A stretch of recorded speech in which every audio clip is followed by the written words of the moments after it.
Belarus ने अपने पूरी तरह से हथियार बॉर्डर पर, पोलैंड के बॉर्डर पर तैनात कर दिए हैं। और मैंने यह भी बताया था कि यूक्रेन के खिलाफ, पोलैंड के खिलाफ बेलारूस ने रूस की सेना के साथ अपनी सेना को हथियार समेत तैनात किया है। अब रशिया भी पूरी तरह से कुछ इस कदर बेलारूस के साथ है कि ईरान के तबाही मचाने वाले ड्रोनों ने जिस प्रकार से कुछ ही दिनों में तस्वीर यूक्रेन की पलट दी है, उसी ड्रोन को, उन्हीं ईरानियन ड्रोन को अब रशिया ने बेलारूस को दे दिया है और बेलारूस में तैनात कर दिया है, क्योंकि पोलैंड की तरफ से और कुछ दूसरे देशों की तरफ से मिलकर हमला बेलारूस पर किया जा सकता है, ऐसा खुद बेलारूस ने कहा है। जिसके बाद रूस का यह सबसे बड़ा कदम है कि उसने ईरान के ड्रोन सीधा बेलारूस में भी तैनात कर दिए हैं।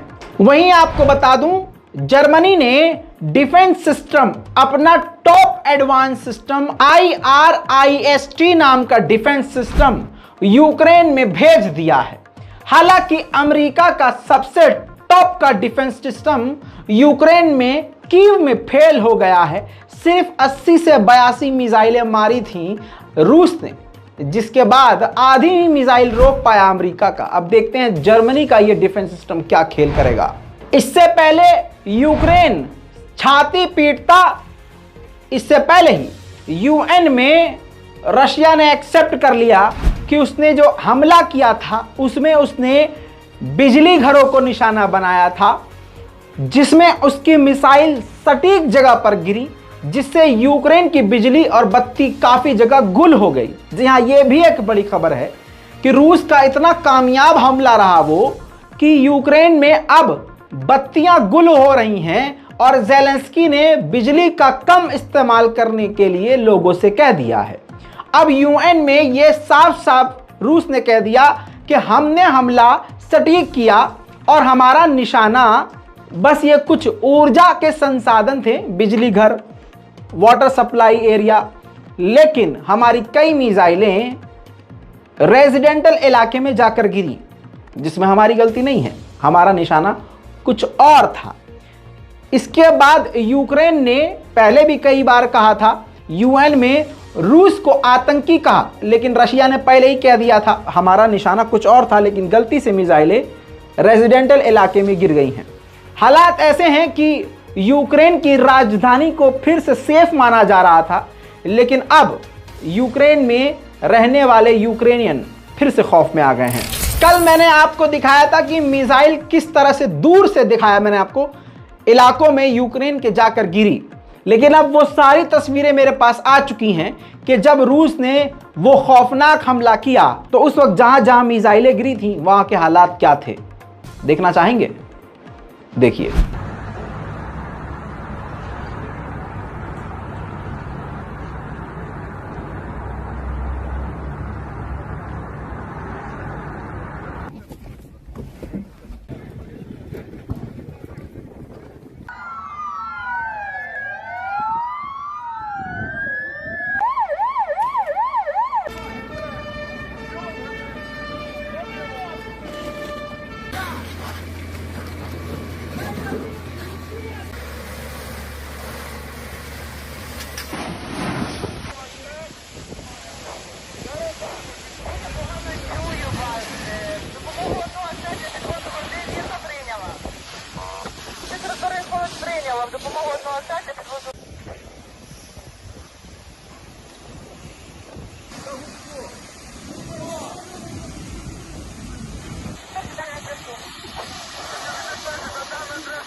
अब दुनिया भर की सारी ताकतें यूक्रेन में मौजूद हैं, लेकिन कल फिर से यूक्रेन की राजधानी कीव के बेहद करीब जो हाइड्रोलिक पावर प्लांट था, बिजली घर आसान जबान में, यूक्रेन के उस बिजली घर पर रूस ने मिसाइल दागकर पूरा ही सिस्टम तबाह कर दिया।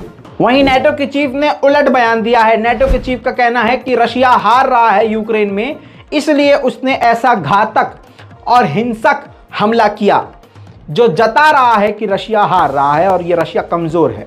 जानकारी अब निकल के आई है कि इस हमले के तुरंत बाद ज़ेलेंस्की से फोन पर बाइडेन ने खुद डायरेक्ट बात करी और वादा किया कि आप परेशान न हो, अमेरिका पूरी तरह से यूरोपीय देशों के साथ मिलकर आपके साथ खड़ा है और हथियार आखिर तक देता रहेगा। वहीं G7 की मीटिंग हो गई। उस मीटिंग में ज़ेलेंस्की ने हिस्सा लिया और हाल में ही जो उसका भरम टूटा कि हम पर मिसाइलें नहीं आ सकती क्योंकि दुनिया की सबसे खतरनाक डिफेंस सिस्टम अमेरिका का हमारे पास मौजूद है, जब वो इसका ये भरम टूटा है तो G7 की मीटिंग में उसने पूरी दुनिया से डिफेंस सिस्टम मांगा है। अब कमाल की बात तो ये सुनिए कि G7 की मीटिंग से पहले ही रशिया ने ऐलान कर दिया, स्टेटमेंट दे दिया था कि G7 की मीटिंग से पहले ही हमको ये पूरा एहसास हो चुका है कि इस मीटिंग के बाद यूरोप के देशों के साथ हमारा टकराव बढ़ जाएगा। वहीं रूस के विदेश मंत्री सर्गेई लावरोव ने क्लियर कट साफ बात कह दी है कि इस जंग को पूरी तरह से यूरोप के द्वारा कंट्रोल किया जा रहा है। जाहिर सी बात है, इस जंग की चिंगारी को भड़काने वाला यूरोप, आग लगने के बाद हथियारों को देखकर इस जंग में और इस जंग की आग में घी डालने का काम करने वाला यूरोप है। वहीं रूस के फॉरेन मिनिस्टर ने यह भी बयान दे दिया है कि हम जो न्यूक्लियर बम है, न्यूक्लियर हथियार है, उसका इस्तेमाल सिर्फ अपने बचाव के लिए करेंगे। दोस्तों, इसी के साथ इन्होंने ये भी बयान दिया रूस के विदेश मंत्री ने कि हम तो वेस्ट से भी बात करने को तैयार हैं, लेकिन अभी तक हमको प्रपोजल नहीं मिला, जिससे साफ जाहिर हो रहा है कि वेस्ट कंट्रीज नहीं चाहती हैं कि ये जंग रुके। अब देखिए, इतना डर जताने के बाद अमेरिका की जो मिनिस्ट्री है उसने कहा है कि हमें अभी तक ऐसे कोई साइन नहीं मिल रहे हैं जिससे लग रहा हो कि रशिया यूक्रेन पर न्यूक्लियर हमला करने की तैयारी कर रहा है। उधर देखिए, तुर्की भी इसमें कूदा। तुर्की ने बोला कि ये जो हमला कीव पर रूस ने खतरनाक वाला किया, ये नाकाबिले बर्दाश्त है। अच्छा, बहुत बढ़िया।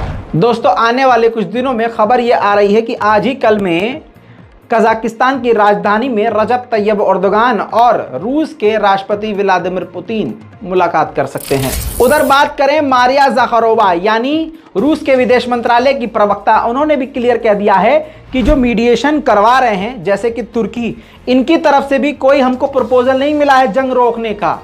तो आप समझ रहे हैं, आप समझिए कि दिखाया कुछ और जा रहा है कि जंग रुकनी चाहिए, लेकिन रोकने के लिए कोई बात नहीं कर रहा है, कोई प्रपोजल ही नहीं रख रहा है। वहीं यूएन में आने वाले कुछ दिनों में वोटिंग होने वाली है, जिसको देखते हुए यूक्रेन के फॉरेन मिनिस्टर ने अफ्रीकन देशों को रिक्वेस्ट किया है कि आपको हमारा साथ देना चाहिए, यानी हमारे पक्ष में आने वाले वक्त में वोट डालें।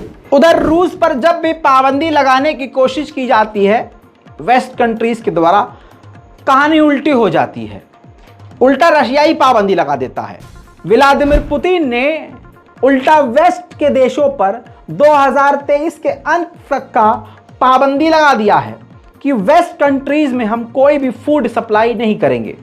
पहले से ही वेस्ट की कई सारी कंट्रियां सड़कों पर वहां के लोग उतर आए हैं। जर्मनी, फ्रांस, पोलैंड, ब्रिटेन, सब लोग सड़कों पर हैं कि गैस तेल महंगा हो गया है। अब सोचिए, फूड, खाद्य पदार्थ का एक्सपोर्ट भी जब रशिया बंद कर देगा तो होगा क्या। अब यूक्रेन की तरफ से बड़ी बात आई है। यूक्रेन ने कहा है कि ज़ैपोरिज़िया पावर प्लांट के डिप्टी हेड को रूस ने किडनैप कर लिया है, जो कि अब यूक्रेन के लिए काफी बड़ा खतरा बन गया है। रिपोर्ट के अनुसार काफी मुश्किल से रूस से कांटेक्ट करने पर और बातचीत करने पर रशिया को यूक्रेन के द्वारा मनाया गया है कि वो यूक्रेन के 62 फौजियों की लाश यूक्रेन के हवाले करे। रूस पर पाबंदी जो लगा रहे हैं, एक बार फिर से देखिए फ्रांस का हाल। ये फ्रांस का हाल है, सैकड़ों हजारों गाड़ियां तेल डीजल के लिए खड़ी हैं और डीजल और तेल इतना महंगा है कि आपको हम क्या ही बताएं। देखिए,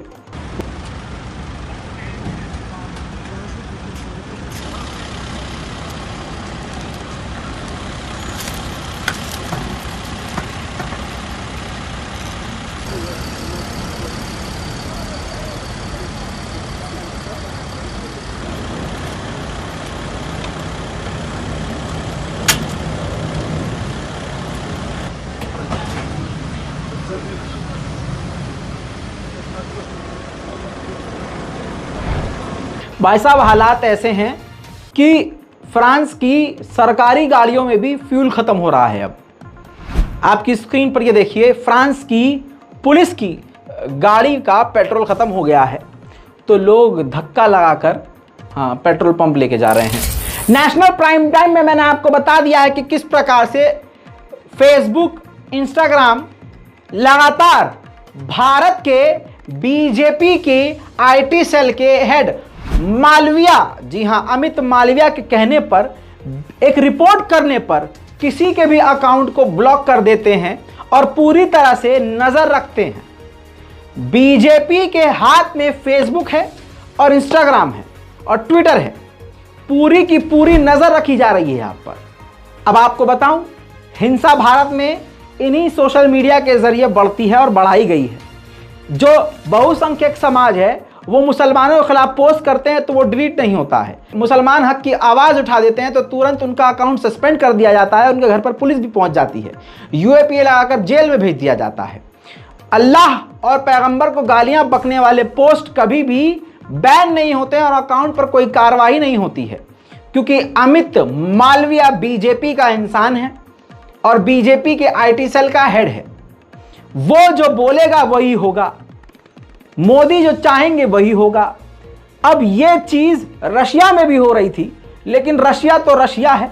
रशिया ने फेसबुक को टेररिज्म लिस्ट में, टेररिस्ट को प्रमोट करने वाले, हिंसा को प्रमोट करने वाले आतंकवादी लिस्ट में डाल दिया है। अब रशिया में फेसबुक पूरी तरह से बैन हो गया है। रूस की तरफ से फेसबुक को अब तक का यह सबसे बड़ा झटका लगा है। दोस्तों, मौज में तो सिर्फ भारत है अपना, पूरी दुनिया गैस तेल की वजह से, खाद्य पदार्थ की वजह से परेशान है। कटौती हो रही है। ओपीईसी जो अरब देश हैं जो तेल निकाल कर पूरी दुनिया को एक्सपोर्ट करते हैं, 4 दिन पहले रिपोर्ट में मैंने बताया था कि इन्होंने फैसला लिया है कि वो काफी भारी कटौती करेंगे दुनिया में। अब वो एक्सपोर्ट ही बहुत कम कर देंगे तेल, जिसको देखते हुए भारत को भी झटका लगा, क्योंकि भारत भी काफी बड़ी मात्रा में अरब देशों से गैस तेल लेता है। इस पर भारत ने एकदम चुटकी बजा के हल भी बता दिया है। चुटकी बजाते हुए भारत ने कहा है कि ये सब देखते हुए हमारे दोस्त, प्यारे दोस्त हमारे रशिया ने हमको ऑफर किया है कि हमारा जो रूस के अंदर ही शाकलिन 1 नाम की जो ऑयल फील्ड है, वो पूरा ऑनरशिप उसका हम भारत को देने को तैयार हैं। यानी आसान जबान में समझा देता हूं, रूस में जो एक तेल का कुआं है, समझ रहे हैं, वो पूरा ही भारत को बेचने के लिए तैयार है रशिया, जिससे भारत को न आज न कल न आने वाले भविष्य में कभी गैस, तेल, डीजल की कमी होगी। वाह, इसे कहते हैं दोस्ती। दोस्तों, अमेरिका ही इस जंग को बढ़ा रहा है, जिसको देखते हुए अब रूस के हैकर्स के निशाने पर अमेरिका के काफी बड़े बड़े एयरपोर्ट आ गए हैं। जी हां, जिसमें Atlanta, Chicago, Los Angeles, New York, Phoenix airport और सेंट लुइस, ये सभी एयरपोर्ट हिट लिस्ट में है। लगातार इन पर साइबर अटैक रूस के हैकर्स के द्वारा किए जा रहे हैं। हांगकांग चाइना के अंदर आता है और हांगकांग के बेहद करीब एक रशियन याच थी, समुद्री चलती फिरती बिल्डिंग, आसान। तो चाइना के हांगकांग ने यह कहते हुए उसको पनाह दे दी कि आप आके रुक सकते हैं, यह कहते हुए कि हम अमेरिका की पाबंदियों को नहीं मानते हैं, यूएन की पाबंदी को मानते हैं, जिसके अंतर्गत अमेरिका की बात को ठुकराते हुए, यूएन की बात को अपनाते हुए भी हम रूस की इस याच को अपने समुद्री इलाके में पनाह दे रहे हैं, ठहरा रहे हैं, क्योंकि यूएन ने कोई ऐसी पाबंदी नहीं लगाई है रूस पर। वहीं एलन मस्क निशाने पर है। एलन मस्क के बारे में कहा यह जा रहा था कि उन्होंने रूस के सपोर्ट में जो मैसेज किया, जो ट्वीट किया है, उससे पहले उन्होंने व्लादिमीर पुतिन से बात करी थी, उसके बाद उन्होंने ट्वीट किया था रशिया के सपोर्ट में। तो एलन मस्क ने इस रिपोर्ट को ठुकरा दिया है, कहा है कि भाई साहब 18 महीने पहले स्पेस एक्स के प्रोग्राम के बारे में पुतिन से बात हुई थी, उसके बाद मेरी पुतिन से कोई भी बातचीत नहीं हुई। जो ये बात मैंने रखी, प्रपोजल रखा, ये मैंने अपनी तरफ से रखा था। वहीं आपको बता दूं कि रूस के बेलग्राड के इलाके पर यूक्रेन ने मिसाइल दागकर बड़ा हमला किया।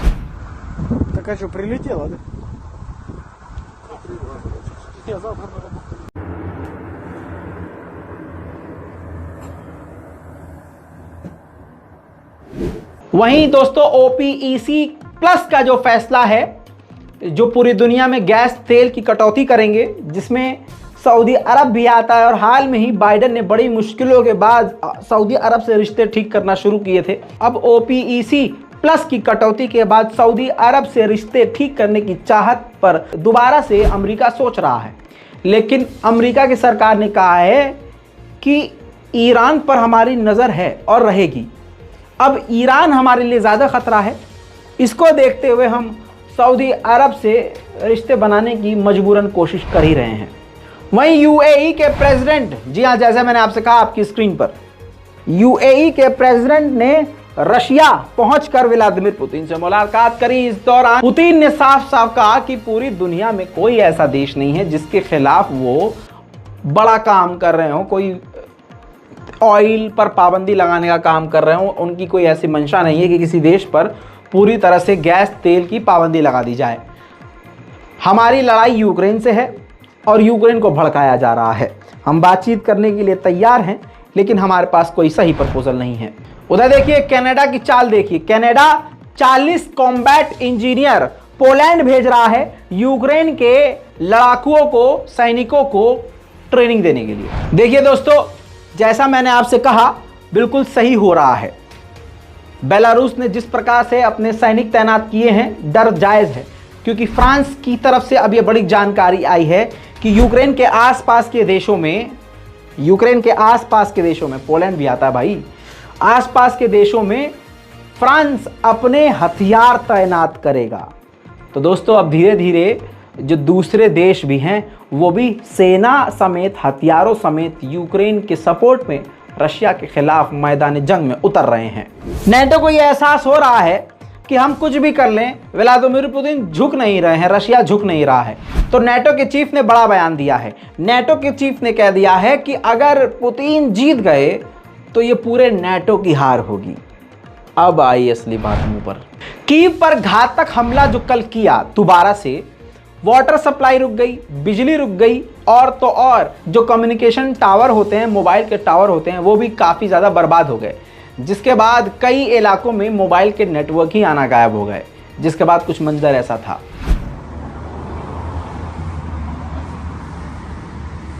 इसके अलावा विनित्सिया में, यूक्रेन के इलाके विनित्सिया में थर्मल पावर स्टेशन यानी बिजली घर जो था, जिससे बिजली जनरेट होती थी और कई इलाकों में जाती थी, रूस ने उसको भी आज उड़ाकर तबाह कर दिया। और उसके बाद हालात ऐसे हैं।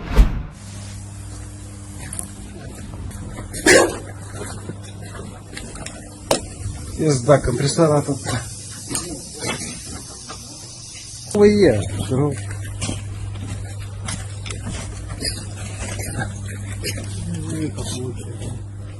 Так, а что ж там горит, блядь, с той стороны нахуй?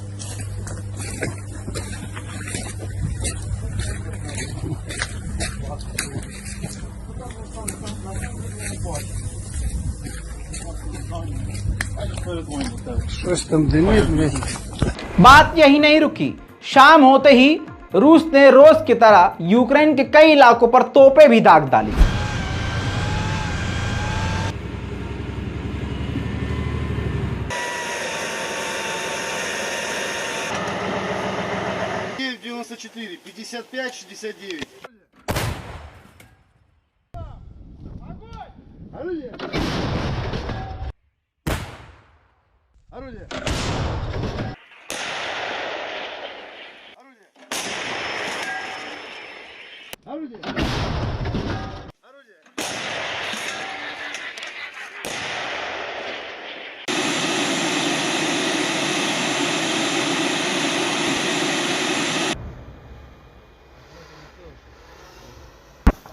Скажи это Хабаровску, вышли на рубеж. Где станция? Станция? Полковую. Хабаровску. Еще по 3, еще по 3.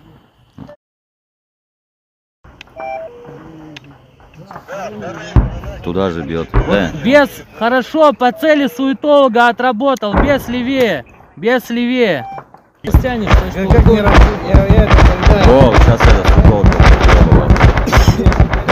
без, и огонь переносим правее, правее. Как приняли меня? Ваня 12. Один уходит. Вперед на замену, вперед, вперед. Зевс, не торопись, О, попал. не торопись. Хорошо, хорошо, молодец, не торопись. Че левее? Хорошо, Зевс, поменяй позицию, влево уходи быстрее. दोस्तों ये भी क्लियर हो गया है कि रूस ने अपने हमलों की शिद्दत जो है, ताकत जो है बढ़ा दी है। युद्धपोत से भी यूक्रेन पर हमले करना शुरू कर दिए हैं। युद्धपोत से मिसाइल दाग रहा है रशिया अब।